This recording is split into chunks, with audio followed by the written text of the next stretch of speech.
Assalamualaikum warahmatullahi wabarakatuh. Selamat sore saudara-saudara sekalian. Salam sejahtera untuk kita semuanya. Pada sore hari ini kami akan menyampaikan tentang perkembangan penanganan kasus COVID-19 di Indonesia. Pertama, kami sampaikan bahwa pada hari ini terjadi penambahan kasus COVID-19 sejumlah 4.071. Angka 4.000 ini adalah angka puncak dan terjadi di 3 hari, yaitu tanggal 19, tanggal 21, dan hari ini tanggal 22. Ini adalah jumlah yang sangat tinggi dan jumlah kasus pasien COVID pada saat ini adalah 58.788 atau 23,2%, di mana kasus aktif di dunia adalah 23,5%. Sedangkan jumlah kasus yang telah sembuh sampai dengan saat ini adalah 184.298 atau 72,9%, di mana kasus sembuh dunia adalah 73,4%. Jadi posisi di Indonesia sedikit lebih rendah daripada dunia untuk jumlah kasus yang sembuh. Sedangkan jumlah kasus meninggal kumulatif pada hari ini adalah 9.000. Indonesia bisa persentase meninggalnya di bawah 4%, yaitu 3,9%. Ini adalah prestasi yang harus terus ditingkatkan agar persentase kematian bisa turun terus mendekati atau bahkan lebih rendah daripada angka rata-rata dunia. Selanjutnya, perkembangan kasus positif COVID-19 mingguan. Secara nasional, jumlah kasus positif COVID mengalami kenaikan 8,4% selama seminggu terakhir ini, di mana 5 kenaikan kasus tertingginya, yaitu Jawa Barat naik sebesar 594 orang, Banten naik 492 orang, Sulawesi Selatan naik 459 orang, Riau naik 311 orang, dan Papua naik 271 orang. Ini bagian dari penambahan kasus dengan total selama seminggu yang lalu adalah 26.365. Sedangkan 5 provinsi dengan laju peningkatan kasus tertinggi terjadi di DKI Jakarta, yaitu 505 orang per 100.000 penduduk, Kalimantan Timur 191 orang per 100.000 penduduk, dan Bali 184 orang per 100.000 penduduk.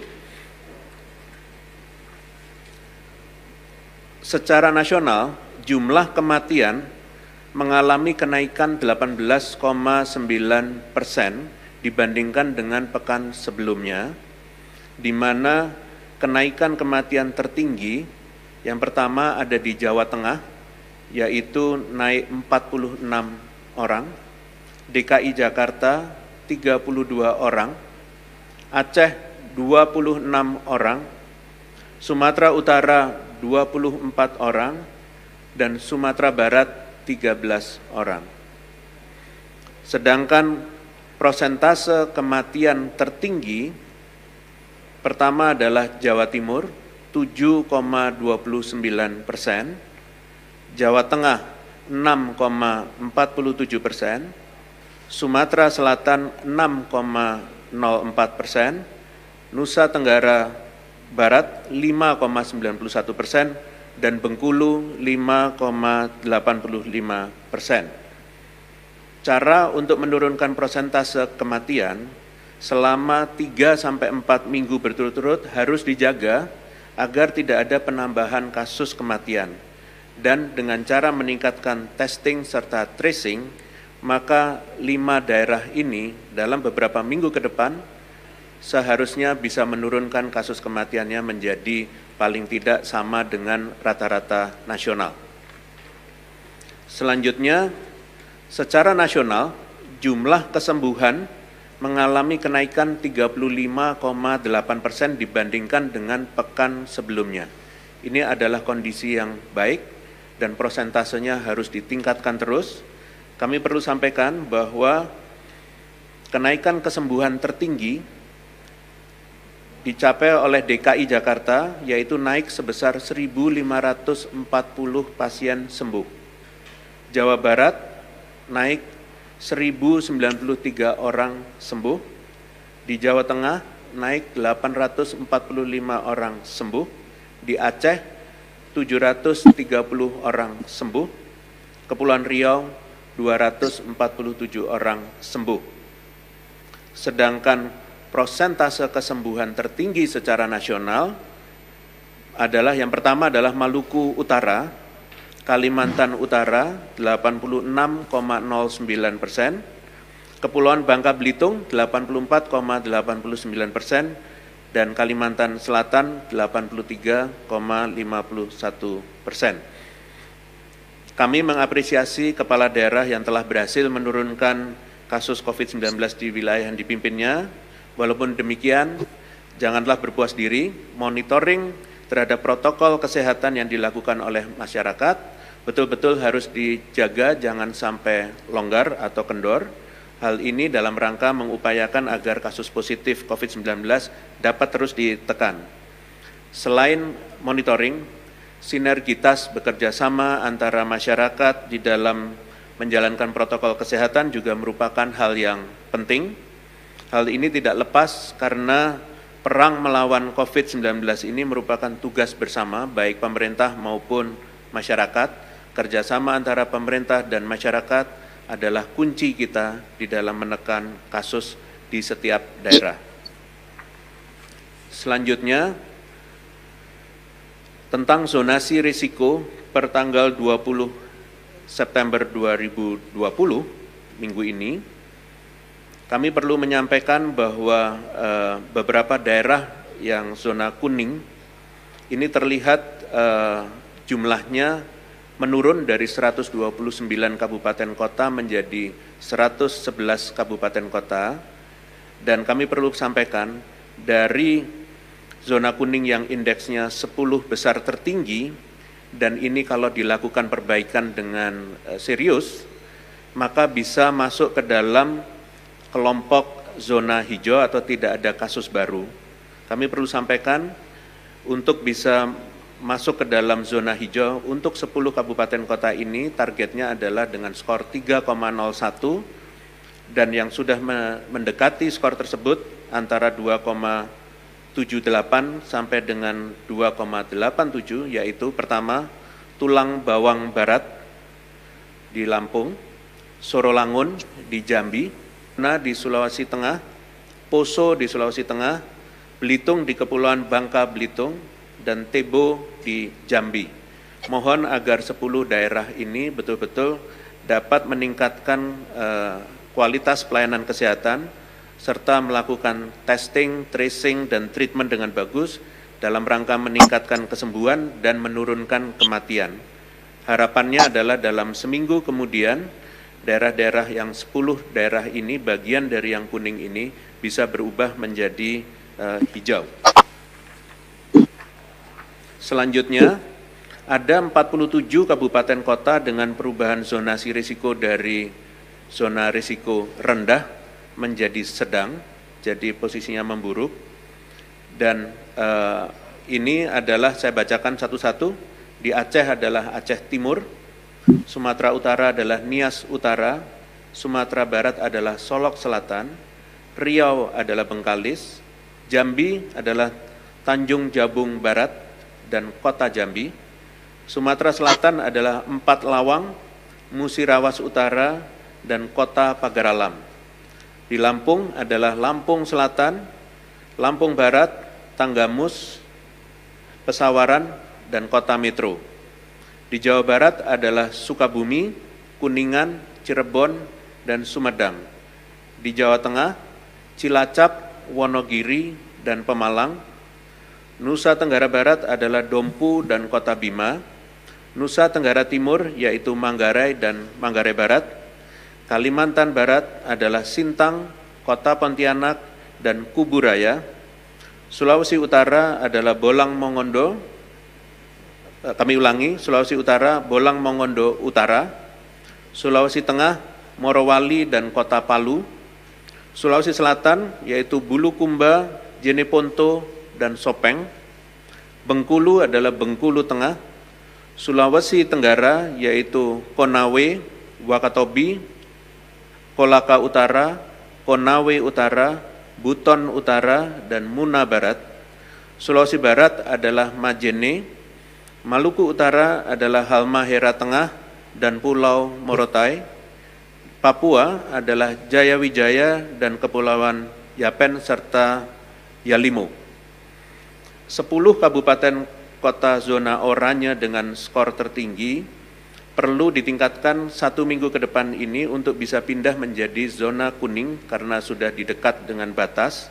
Kami sebutkan 10 kabupaten kota ini supaya bisa berusaha keras untuk berubah menjadi zona yang lebih risiko rendah, yaitu zona kuning. Pertama adalah Meibrat Papua Barat, Puncak Jaya di Papua, Halmahera Barat di Maluku Utara, Bulukumba di Sulawesi Selatan, Minahasa Tenggara di Sulawesi Utara, Sukamara di Kalimantan Tengah, Lampung Utara di Lampung, Nias Utara di Sumatera Utara, Yalimo di Papua, dan Sinjai di Sulawesi Selatan. Sedangkan 38 kabupaten kota dengan perubahan zonasi risiko dari zona risiko sedang menjadi tinggi. Ini ada Aceh yaitu Aceh Selatan, Simolue, dan Kota Banda Aceh. Sumatera Utara adalah Langkat, Kota Binjai, dan Kota Tebing Tinggi. Sumatera Barat adalah Pesisir Selatan, Agam, Kota Padang, dan Kota Bukit Tinggi. Riau adalah Pelalawan dan Kota Dumai. Sumatera Selatan yaitu Lahat. DKI Jakarta adalah Jakarta Selatan. Jawa Barat adalah Kerawang, Kota Cirebon, Kota Bekasi. Jawa Timur yaitu Probolinggo, Mojokerto, Kota Probolinggo, dan Kota Batu. Banten yaitu Tangerang, Kota Cilegon, Kota Tangerang Selatan, dan Kota Tangerang. Di Bali adalah Tabanan. Kalimantan Tengah yaitu Kota Waringin Timur dan Barito Selatan. Kalimantan Selatan adalah Balangan. Kalimantan Timur yaitu Kutai Kartanegara. Sulawesi Selatan yaitu Kepulauan Selayar. Gorontalo adalah Bone Bolango. Papua adalah Mimika dan Kota Jayapura.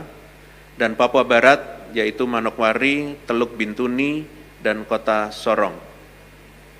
10 kabupaten kota zona merah dengan skor ini perlu ditingkatkan 1 minggu ke depan untuk bisa pindah ke zona oranye, yaitu Kota Tangerang di Banten, Kota Probolinggo di Jatim, Kota Pekalongan di Jawa Tengah, Kota Cirebon di Jawa Barat, Jakarta Selatan DKI, Kutai Kartanegara di Kalimantan Timur, Lahat di Sumatera Selatan, Aceh Selatan di Aceh, Kota Baru di Kalimantan Selatan, dan Kota Waringin Timur di Kalimantan Tengah. Kami berharap agar 10 kabupaten kota ini semoga minggu depan bisa berubah zonanya menjadi risiko sedang, yaitu zona oranye. Kesehatan DKI per 4 Juni sampai dengan 12 September diketahui bahwa klaster yang menyumbangkan angka kasus COVID-19 terbanyak ialah dari rumah sakit,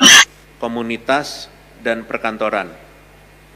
Di rumah sakit totalnya ada 24.000 pasien, komunitas ada 15.133 pasien, di perkantoran ada 3.194 karyawan, sedangkan di ABK atau PMI adalah 1.641, di pasar adalah 622 orang, dan puskesmas 220 pasien.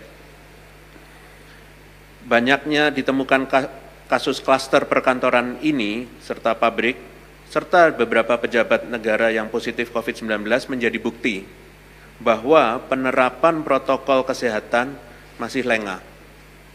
Dan sudah seharusnya kita segera melakukan evaluasi di semua tempat agar hal ini tidak terjadi.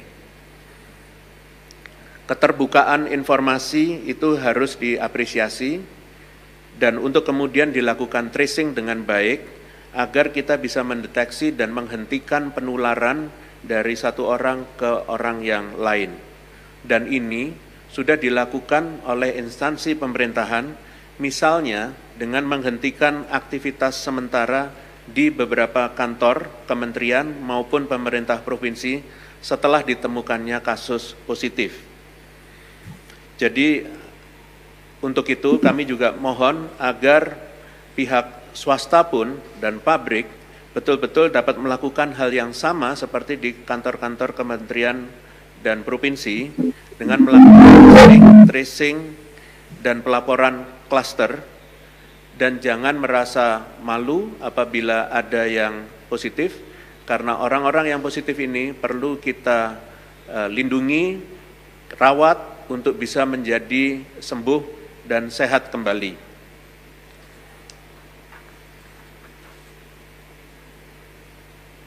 Kami perlu sampaikan bahwa untuk perusahaan-perusahaan tidak perlu khawatir bila ada karyawan ataupun buruh yang dites hasilnya positif. Pemerintah akan menanggung biaya perawatan pasien COVID-19. Bahkan bagi yang tidak memiliki BPJS atau WNA yang tertular COVID-19 di Indonesia juga ditanggung. Hal ini harus dilakukan oleh perusahaan adalah melindungi karyawannya dengan cara memastikan jangan sampai ada lagi karyawannya yang terpapar di lingkungan kerja. Kami selalu menekankan bahwa keselamatan rakyat adalah yang utama, termasuk keselamatan karyawan. Pemberian tes swab gratis kepada tenaga kesehatan yang dilakukan Satgas itu adalah upaya dan bukti bahwa sebagai contoh yang harus diikuti oleh berbagai kantor dan instansi. Kami mohon agar seluruh perkantoran dapat betul-betul menanggung biaya testing untuk karyawannya dan melakukan penelusuran kontak apabila terjadi kasus positif, serta melaporkannya kepada pemerintah daerah masing-masing. Kemudian, batasan kapasitas persentase work from office, bekerja di kantor, harus sesuai dengan zonasinya dan benar-benar dipatuhi. Contohnya, untuk zona merah harus benar-benar diimplementasikan maksimal 25% kapasitas yang masuk di kantor. Hal ini dilakukan dalam rangka betul-betul untuk menekan kasus di setiap daerah agar zonanya tidak menjadi lebih buruk. Satgas COVID-19 berkomitmen untuk memberikan perlindungan kepada para tenaga kesehatan yang menjadi garda terakhir dalam penanganan COVID-19, dan hal ini kami wujudkan dengan memberikan swab test gratis terhadap para tenaga kesehatan secara berkala, dan kami mulai akan lakukan, yaitu mulai hari Selasa, yaitu hari ini 22 September 2020, dan diawali di wilayah Jabodetabek. Selanjutnya, swab test gratis ini juga akan kami lakukan di provinsi lainnya, khususnya yang masuk zona merah COVID-19. Oleh karena itu, kami mendorong kepada tenaga kesehatan dalam penanganan COVID-19 ini untuk ikut serta dalam program ini, sehingga betul-betul dapat mendeteksi lebih dini dan mencegah potensi penyebaran lebih lanjut kepada nakes yang lainnya.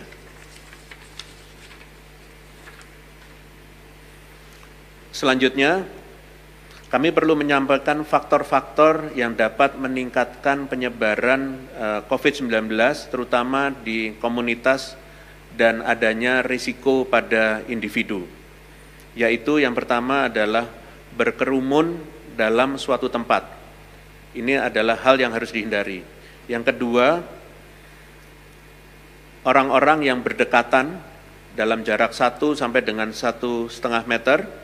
Yang ketiga adalah risiko jika sirkulasi ruangan tidak baik, misalnya ruangannya tertutup, serta yang terakhir adalah durasi atau lamanya waktu kita berinteraksi di dalam suatu kondisi perkantoran atau ruangan yang tertutup tersebut. Pada kondisi-kondisi seperti ini, droplets yang dikeluarkan dari mulut maupun hidung, terutama kalau kita tidak menggunakan masker, ini dapat menempel di permukaan kulit dan bisa juga terhirup ke saluran pernafasan apabila kita tidak menggunakan masker dengan baik, menjaga jarak, dan sering cuci tangan. Kami juga perlu ingatkan bahwa tidak semua orang yang positif itu memiliki gejala. Bila seseorang di luar terlihat baik-baik saja, ternyata positif COVID-19, ini adalah hal yang perlu kita hindari. Maka dari itu, segera melakukan pemeriksaan apabila ada kondisi kita memiliki kontak erat dengan penderita. Untuk itu, mohon agar seluruh masyarakat menghindari kerumunan, tidak melakukan kontak fisik, dan selalu menjaga jarak dan hindari berada di ruangan tertutup dalam waktu yang lama. Selalu memakai masker, menjaga jarak, mencuci tangan, itu adalah kunci di dalam menekan penularan. Kita doakan seluruh rakyat Indonesia yang sedang berjuang untuk sembuh, segera diberi kesembuhan. Kita juga mendoakan seluruh tenaga kesehatan agar selalu dilindungi dalam pekerjaannya. Selain itu, kita juga harus mendukung dan membantu tenaga kesehatan dengan cara yang sederhana, yaitu memakai masker, menjaga jarak aman, serta rajin mencuci tangan. Mari kita berjuang bersama memutus mata rantai penyebaran virus ini, dan jangan saling menyalahkan, mari kita saling bergotong royong melindungi sesama kita, sehingga kita betul-betul bisa bebas dari COVID-19. Demikian konferensi pers pada sore hari ini.